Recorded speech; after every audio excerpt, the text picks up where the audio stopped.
Votre enfant fait une activité sportive, un accident, il a de gros problèmes physiques. Qui va rembourser? Quelle assurance? Est-ce le club? Est-ce l'école? C'est ça la problématique que nous allons aborder maintenant. Une jeune fille qui a eu un terrible accident lors d'une compétition hippique. Vous vivez une situation similaire où vous avez du mal à vous faire indemniser. Vous nous appelez au 0826 107 109, 0826 107 109. Il y a également le net tf1.fr, rubrique sans aucun doute. Nous accueillons tout de suite Pauline et Jean-Luc.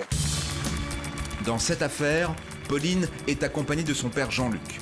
Pauline, lors d'une compétition hippique, a pris un coup de sabot dans la mâchoire. Il y a des assurances qui sont là pour, je dirais, couvrir ces accidents. Et aujourd'hui, chacun se renvoie la balle en disant on n'est pas responsable. Personne ne veut indemniser Pauline. Les assurances se renvoient la balle et font traîner. Mais c'est ridicule. Attendez, vous êtes resté sans réponse pendant 1 an, madame. Moi, j'estime que c'est inadmissible. Nous allons aider Pauline. C'est une affaire qui commence tout de suite. Bonsoir monsieur. Bonsoir mademoiselle. Nous allons donc parler de la tragédie qu'a connue votre fille. Qu'attendez-vous de cette émission, mademoiselle, aujourd'hui? De pouvoir vivre ma vie normalement. Parce qu'aujourd'hui, vous estimez ne pas la vivre normalement? Non, Pourquoi? parce que j'ai beaucoup de contraintes par rapport à l'accident que j'ai eu. Alors, rappelons, le reportage va expliquer à nos téléspectateurs ce qui s'est passé. Vous faisiez du cheval, vous allez dans une compétition à l'extérieur, c'est votre club qui organise le déplacement. Et là, vous allez recevoir un coup de sabot d'un cheval, ce qui est d'une violence. Il faut quand même rappeler qu'un coup de sabot de cheval, c'est d'une violence rare. Où vous a-t-il tapé exactement? Sur la joue, là, sur la mâchoire, le visage. Quelles ont été les conséquences? Double fracture de la mâchoire, j'ai perdu 6 dents et il y a aussi de l'os. Vous avez perdu connaissance? Je me rappelle pas, Je me rappelle plus de ce qui s'est passé. l'accident. Hein. Aujourd'hui, comment a-t-on fait pour vos dents, pour les réparer? Eh bien, mais il manque quand même de l'os, donc il faut une greffe osseuse. Les fractures, elles n'étaient pas déplacées, donc ça s'est remis en place, mais maintenant, il va falloir faire quelque chose. Alors, tous ces soins ont un prix, puisque c'est plus de 15 000 €, je crois, monsieur. Oui. Et au niveau des assurances, tout le monde se renvoie la balle, et tout ce que vous avez pu obtenir aujourd'hui, c'est 470 €. Donc, le reportage va bien nous expliquer qu'en fait, pourquoi tout le monde se renvoie la balle, il y a votre club qui organise un déplacement dans un autre club qui organise une compétition, il y a le propriétaire du cheval, enfin, mais aucune assurance, visiblement, c'est ça, monsieur, ne veut prendre sa responsabilité. Oui, tout à fait. Chacun se reporte un petit peu les responsabilités. C'est pas moi, c'est l'autre. Donc la responsabilité civile du cheval reporte les torts sur le club organisateur. Et le club organisateur dit c'est pas moi, c'est la responsabilité civile du cheval. Et quand on est dans une telle situation, quand on a une jeune fille aussi jolie d'ailleurs, qui a souffert comme ça et qu'on se bat, enfin je veux dire l'accident il est là, il y a pas... Comment vous réagissez vous? On réagit, c'est dur parce que on lui a remonté le moral en lui disant qu'on allait tout faire pour lui redonner une vie normale. Et aujourd'hui à 17 ans, donc maintenant que la mâchoire est consolidée, on n'a pas l'argent pour lui entamer les soins nécessaires. Et donc à 17 ans, je n'admets pas ça, quoi. Bien sûr. Psychologiquement, comment ça s'est passé? Vous avez aujourd'hui des troubles du sommeil, enfin je veux dire c'est quelque chose qui a été difficile à gérer par la suite? Au début, je pensais que ça allait vite s'arranger, que c'était pas trop grave, que bon, c'était un accident, donc que les assurances allaient tout faire pour que ça aille vite et qu'après ce serait fini. Mais en fait, ça dure et on voit pas la fin, quoi. Vous voulez tourner la page une fois pour toutes, qu'on vous opère, que ça soit terminé, ne plus avoir à penser à ça? Oui, mais de toute façon, ce sera jamais terminé, mon médecin m'a dit, parce que même si on fait des implants, les implants, ça dure pas toute une vie. Il faudra de toute façon remettre d'autres implants plus tard. Bien. Nous allons maintenant voir le reportage. L'enquête est signée Benoît Dombs, pour Sans aucun doute. À peu près tous les jours, je me demande... surtout chaque fois que je suis là devant la glace, pourquoi ça m'arrive à moi? De voir ma fille avec des dents d'une personne âgée, tous les jours. C'est une contrainte qu'il faut gérer. Au quotidien, oui. Pauline a 17 ans. Depuis sa plus tendre enfance, c'est une passionnée de sport équestre. Dès l'âge de 8 ans, elle est licenciée à la Fédération française d'équitation et intègre un club hippique pour assouvir son amour des chevaux. C'est ma drogue en quelque sorte. C'est dans le sang. Comme ça. Sa passion débordante l'entraîne à suivre son club lors de toutes les compétitions de saut d'obstacles. La jeune adolescente collectionne alors les récompenses. Ça, c'est quand on a fait une puissance à la fête du cheval. Et je suis arrivée 3e. Donc c'était vraiment magique, quoi.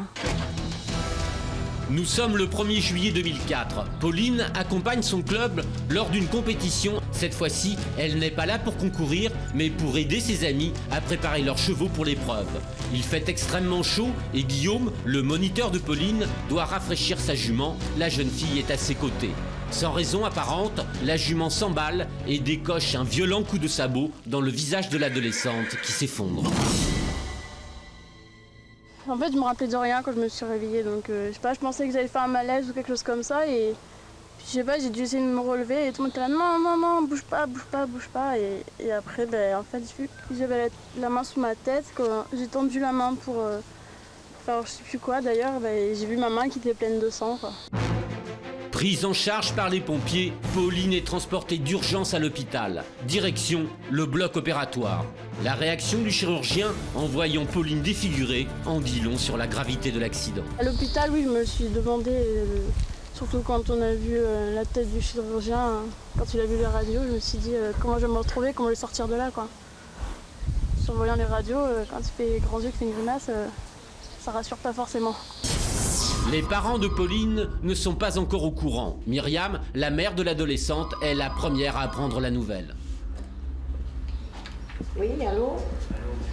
Suite au coup de téléphone, je tremblais, quoi. J'étais paniquée, je savais plus trop ce qu'on allait trouver, quoi. J'imaginais ma fille défigurée. Lorsque ses parents arrivent sur place, c'est le choc. Le constat est grave, comme en atteste cette radio dentaire. Une partie de la mâchoire supérieure et 6 dents ont été arrachées sur le cou.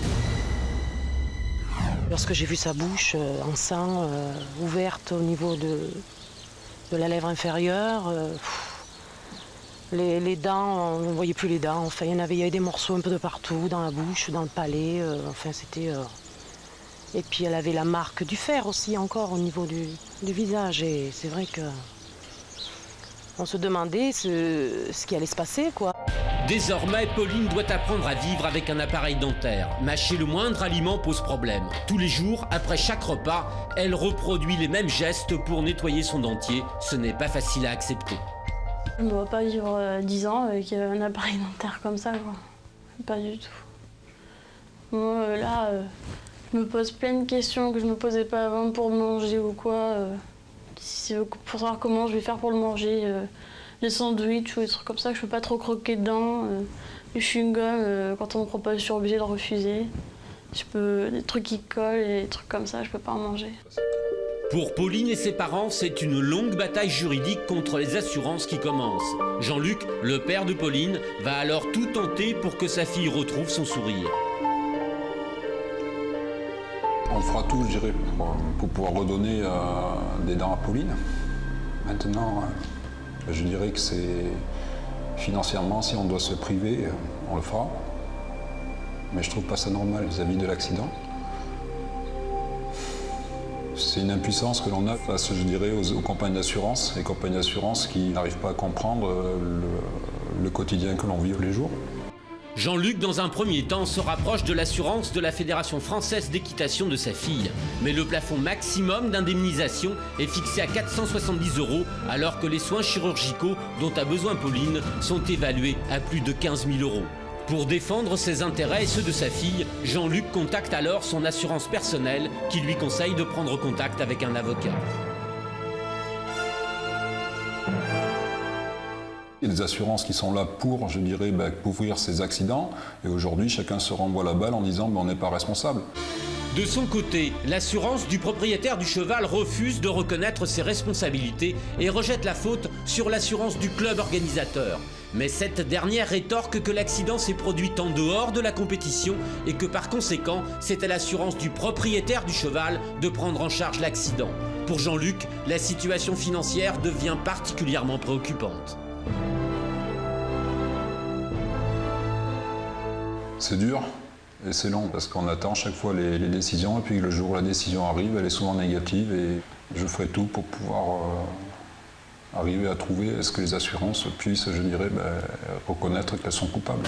Dans un instant, la suite de ce document. Pauline attend maintenant depuis plus d'1 an la prise en charge de ses soins. Jean-Luc, son père, voudrait offrir à sa fille les meilleurs soins, mais il n'en a pas les moyens. Il y a une assurance qui doit marcher pour couvrir cet accident, quoi. Nous allons interpeller les assurances pour qu'elles remboursent. Permettez-moi, s'il vous plaît, de vous interrompre, mais ne parlez pas de harcèlement. Une jeune fille a été défigurée par un coup de sabot et a reçu, je finis madame et je vous donne la parole, a reçu une lettre de votre part disant que ce n'était pas votre responsabilité. La suite de cette affaire, dans un instant, dans Sans aucun doute.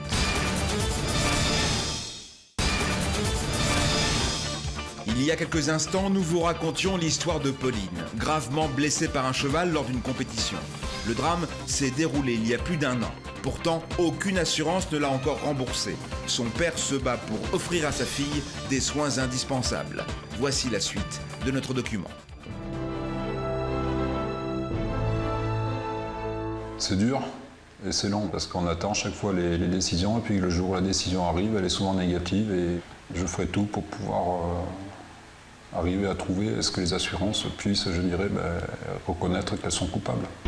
Après 1 an de combat, Jean-Luc essaie une nouvelle fois de savoir pourquoi son dossier n'est pas pris en charge. Il appelle l'assureur du propriétaire du cheval.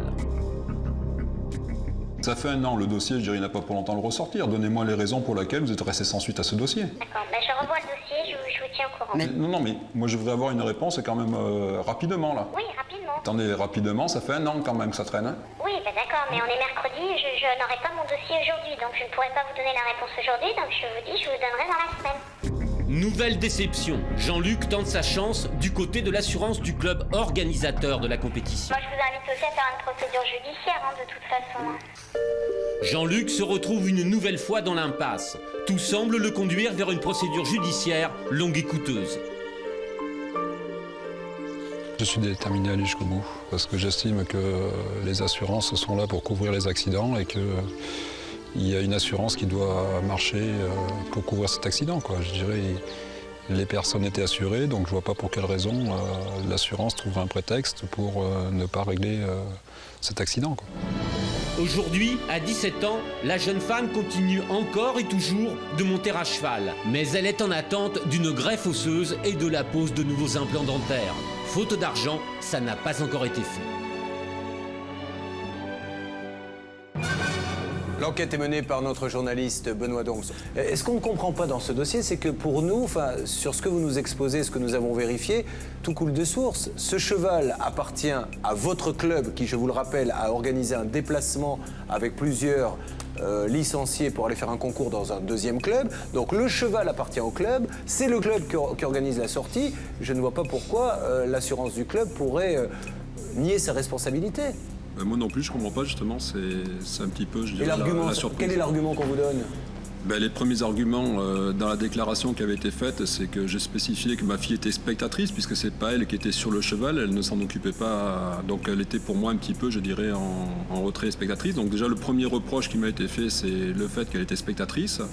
On a déclaré que c'était situé à proximité des douches chevaux et donc on nous a dit votre fille n'avait pas à se trouver dans cet endroit-là. Si vous me le permettez, monsieur, pire encore, votre fille, quand elle a reçu le coup de sabot, le cheval était tenu par quelqu'un qui aurait dû maîtriser le cheval et c'est un salarié du club. Oui, tout à fait. De votre club. Oui. Donc à partir de là, il me paraît difficile, maître Novakovic, de dire que l'assurance du club ne doit pas jouer. Non seulement... Quel est leur argument ? Leur argument essentiel, c'est de dire, mais de toute façon, celui qui peut éventuellement être responsable, c'est soit l'organisateur, soit le cheval qui a effrayé leur cheval.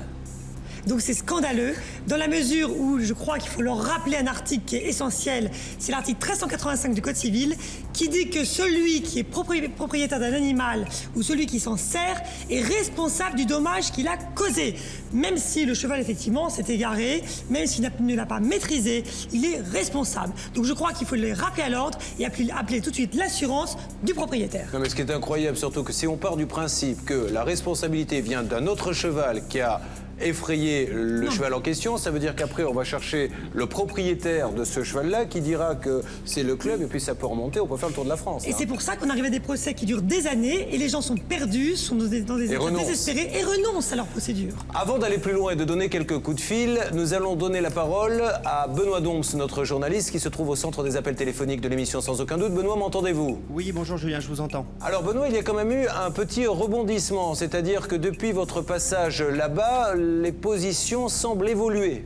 Tout à fait. Suite à notre reportage, 2 jours après précisément, l'assureur du responsable du centre hippique a envoyé un courrier à l'assurance de notre témoin pour préciser qu'ils commençaient à assumer leurs responsabilités dans cette affaire. Alors que quelques mois auparavant, nos amis avaient reçu un courrier très clair.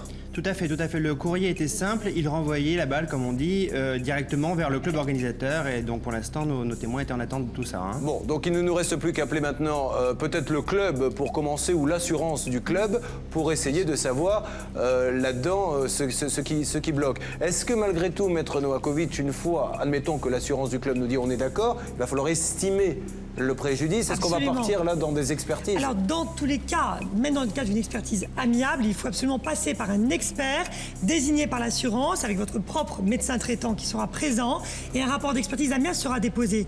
Ils se mettent d'accord sur un chiffre. S'ils ne sont pas d'accord, c'est le tribunal qui tranche et ordonne une expertise judiciaire. Quelle est la position de votre club, du patron du club? Que dit-il lui? Est-ce qu'il essaie de vous aider en vous disant je fais tout pour que ça s'arrange ou est-ce qu'il dit ah ben nous on n'y est pour rien? Ah mais si, il est d'accord avec nous. Même lui, il se pose la question pourquoi l'assurance ne va pas en notre faveur.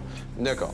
À partir du moment où le club lui-même reconnaît sa responsabilité, tournons-nous tout de suite vers l'assureur donc du club où mademoiselle est licenciée. La régie fait maintenant le numéro.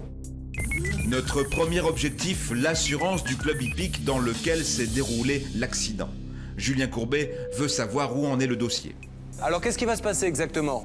Il va se passer que la jeune fille va être expertisée par notre expert médical. D'accord, et à partir de là... les dommages corporels qu'elle a eu suite à cet accident. Donc ça veut dire que vous allez jouer votre rôle d'assureur dans ce... D'accord. Alors, une deuxième question, madame. Cette jeune fille, aujourd'hui, a besoin de soins qui sont coûteux. Est-ce qu'il est possible qu'elle ait une provision au départ pour qu'elle puisse continuer? Elle a un assureur. On a un recours par son propre assureur, donc c'est à eux de faire la demande. Hein. D'accord, donc pour vous l'indemnisation est en route. Voilà, une fois que l'expertise aura eu lieu. Voilà. D'accord. Un mot de Maître Novakovic. Oui, bonjour dame. Alors simplement pour avancer dans le débat avec justement l'assurance de cette jeune femme. Excusez-moi, hein, mais j'ai déjà eu Monsieur Rogier la semaine dernière, donc je vais savoir toutes les semaines quelqu'un, le dossier a avancé, il va y avoir une expertise médicale, donc il n'y a aucun souci là. Hein. Parfait. Je comprends pas, là ça s'appelle du harcèlement. Hein. Ce dossier il a avancé, il y a une expertise médicale. Madame, excusez-moi madame, permettez-moi s'il vous plaît de vous interrompre, mais ne parlez pas de harcèlement. Une jeune fille a été défigurée par un coup de sabot et a reçu, je finis madame et je vous donne la parole, a reçu une lettre de votre part disant que c'était pas votre responsabilité. Alors qu'après, il y a un mouvement qui est une latence pour envoyer les documents, mais le harcèlement, s'ils en étaient restés à cette première lettre, ils n'auraient rien. Et un an après, madame, un an après. On nous a envoyé des éléments après, voilà, c'est pour ça que... un an après. D'accord. Alors parce que madame dit que vous avez... L'expert médical a été désigné. Bon, alors monsieur... Il n'y a aucun souci, hein. Aujourd'hui, j'ai un courrier de mon assurance qui m'a écrit en me disant de prendre un avocat parce que tous les courriers qui... J'ai reçu un courrier du ce matin me disant qu'il allait devant les tribunaux, Mais c'est ridicule. Attendez, vous êtes resté sans réponse pendant 1 an, madame. Moi, j'estime que c'est inadmissible. Non mais c'est pas l'histoire du temps, moi j'ai pas les éléments depuis 1 an, c'est ce que j'essaye de vous expliquer. Mais à qui devait vous envoyer des documents et qui ne vous les a pas envoyés? Maintenant vous m'appelez pourquoi exactement alors? Pour savoir si elle va être indemnisée pour ne pas aller au tribunal. Voilà, je vous ai répondu alors. Bon, d'accord. Alors est-ce que vous avez les coordonnées de la personne de l'assurance de madame? Qu'on leur dise que ça sert à rien de faire les démarches et qu'il suffit de se rentrer en contact avec vous? Le groupe a reçu un fax de ma part le 23 juin. Oui, indiquant qu'il y avait une expertise médicale qui était en cours. D'accord. Bon, eh bien on vous remercie, madame. Voilà. Au revoir. De rien, bonne journée vous aussi. Justement, ce fameux courrier dont elle fait état ne fait pas du tout état d'une expertise. Il dit simplement qu'ils ne peuvent rien faire tant qu'ils n'ont pas le certificat médical initial descriptif. Or, ce certificat, ils l'ont, puisqu'il effectue bien, il indique bien que c'est depuis le 1er juillet que le médecin l'a consulté. Tolérer l'argument d'entendre parler de harcèlement. Ça fait 1 an que madame a eu son accident. 1 an, il ne s'est rien passé. Ils ont surtout envoyé une lettre en disant « Nous ne sommes pas responsables ». Ils n'ont pas envoyé une lettre en disant « Nous manquons de renseignements, de documents, ce qui fait que le dossier bloque ». C'est pas nous. Et puis, notre journaliste va sur place. Alors, est-ce que c'est une coïncidence ou la conséquence? Mais 2 jours après, on a l'impression que le dossier est en train de bouger. Nous décidons de faire le lien entre les compagnies d'assurance. Nous joignons un responsable de l'assurance personnelle de Pauline pour l'informer des derniers développements du dossier. Allô? Oui? Oui, bonjour monsieur. Bonjour madame, Julien Courbet à l'appareil de l'émission Sans aucun doute sur TF1. Oui. Je me permets de vous appeler dans le cadre de l'affaire Pauline Rogier. Pauline Rogier. Voilà. Vous avez eu les références dossiers que j'ai données Alors, j'ai les références dossiers, mais comme d'habitude, il faut que nous étudions le dossier. Hein, Alors, je vous explique, madame. Vous défendez Pauline et nous l'aidons également. Nous venons d'avoir l'assurance adverse, avec qui vous êtes en litige. Genre, l'assurance adverse nous a dit, maintenant, c'est vrai, c'est notre responsabilité. Donc, comme visiblement vous avez engagé une procédure, nous vous appelions pour vous dire qu'aujourd'hui, l'assurance adverse est disposée donc à payer, va déclencher une expertise, mais ça vous le savez. Donc il ne sert peut-être à rien d'aller devant le tribunal parce qu'il semble tout à fait prêt à traiter le dossier. Mais il y a une petite précision que l'on voulait vous apporter. Oui, bonjour madame, simplement. Donc effectivement, aujourd'hui, ils reconnaissent leur entière responsabilité. Ils vont ordonner une expertise amiable. Donc ils ont d'ores et déjà désigné un expert qui va examiner la victime. Mais ils attendent de votre part un courrier au terme duquel vous leur réclamez d'ores et déjà une provision. Donc si vous pouviez tout de suite le faire, il n'y a aucun souci. Ils recevront comme ça très vite une grosse somme. Ils sont tout à fait prêts à donner une provision, mais ils attendent un courrier de votre part. Voilà. D'accord. Au moins 20 000 euros. D'accord. Donc j'ai compris. De toute façon, on va sortir le dossier, on va le regarder et puis les choses vont suivre leur cours. Voilà. Mais ce qu'il faudrait, c'est que maintenant, dans la mesure où maintenant ils sont prêts vraiment à passer à la vitesse supérieure, si vous-même vous passez à la vitesse supérieure, ça peut aller très vite parce que cette jeune fille, vous n'y êtes pour rien du tout. Cette jeune fille attend depuis 1 an. Il faudrait que ça soit réglé maintenant rapidement. Ils sont tout à fait prêts et disposés à aller le plus vite possible s'ils ont des courriers de votre part. Très bien. Voilà, madame. Merci. En vous remerciant. Au revoir, monsieur. Au revoir. Écoutez, je pense que là, l'histoire est bien partie, l'expertise aura lieu. Faites-vous accompagner donc à cette expertise, n'y allez pas seul, qu'elle soit contradictoire, que votre médecin accompagne peut-être votre fille. On va se retrouver dans quelques semaines sur le plateau de Sans aucun doute pour essayer de dire que ça y est, le chèque est arrivé. D'accord? On l'espère. Ah ben là, vous pouvez en être sûr. De toute façon, nous n'allons pas laisser tomber. En antenne, nous allons continuer à appeler, mais ça y est, la machine est partie. On est obligé de passer par l'expertise. Hein. Oui, c'est dans votre intérêt de toute façon, mais à mon avis, d'ici 1 mois, 1 mois et demi, c'est réglé. D'accord? D'accord. Pauline, vous êtes rassurée? C'est vrai? Ça ne vous a pas enlevé votre passion du cheval? Non. Puis-je vous demander un service? De donner quelques cours d'équitation à Maître Félonneau, car la dernière fois que je l'ai amenée sur un cheval, elle s'est fait traîner sur une quinzaine de mètres. Et j'étais témoin. Et je puis vous assurer, vous voulez en parler un petit peu ou vous préférez oublier ce qui s'est passé? C'était pas très gracieux, mais c'était en tout cas... Voilà. Il y a même un petit jeune qui a dit c'est de la bombe. Bon, en tout cas, merci à tous les deux de nous avoir fait confiance et je vous garantis que l'histoire va être réglée dans les semaines qui arrivent. Quoi qu'il arrive, on reste en contact, d'accord? Merci beaucoup. Merci à tous les deux, merci à Benoît Dom, notre journaliste. Les nouvelles sont plutôt bonnes. Pauline est rassurée. Quelques semaines plus tard, Pauline et son père Jean-Luc sont de retour sur le plateau de Sans aucun doute. Leur dossier a bien évolué. Bonsoir Pauline. Bonsoir Jean-Luc. Alors déjà au niveau santé, Pauline, comment ça s'est passé? Ça va mieux? Oui, ça va mieux, bien mieux. Bon, alors, quelles sont les nouvelles? Est-ce que ce dossier a eu l'occasion d'avancer, monsieur? Ben oui, ça a avancé assez rapidement depuis l'émission qui a eu lieu au mois de juin. On a reçu donc une provision de 3 000 € pour l'implant dentaire qui a été posé et que j'avais démarré à mes frais. Donc ça a permis de rembourser une partie de l'appareil provisoire qu'elle a actuellement et l'implant dentaire du bas. Donc il y a une provision et normalement maintenant le dossier est sur de bons rails. Normalement le dossier est sur de bons rails. À partir du moment où ils versent une provision, c'est qu'ils reconnaissent leur responsabilité. Maintenant il faut définir le quantum, donc très bonne nouvelle. Bon, et bien ça c'est une super nouvelle. Tant mieux parce que cette jeune fille le méritait. Vous êtes contente? Oui, je suis très très contente. Monsieur? Ben aussi. Et bon, ce qu'il y a, c'est que ça ouvre les voies, je dirais, et les choses se déroulent à l'heure actuelle, je pense, comme elles auraient dû se dérouler depuis le début, quoi. Oui, c'est le problème des assurances qui se renvoient la balle. En tout cas, votre fille a retrouvé son superbe sourire ravageur, je dois le préciser. Je vous souhaite beaucoup de bonheur pour la suite, mademoiselle. Merci de nous avoir fait confiance. Merci à notre journaliste Benoît Dom. ça y est, madame va être indemnisée, mademoiselle, son père aussi. Il était grand temps que ça arrive. Merci à vous, merci beaucoup.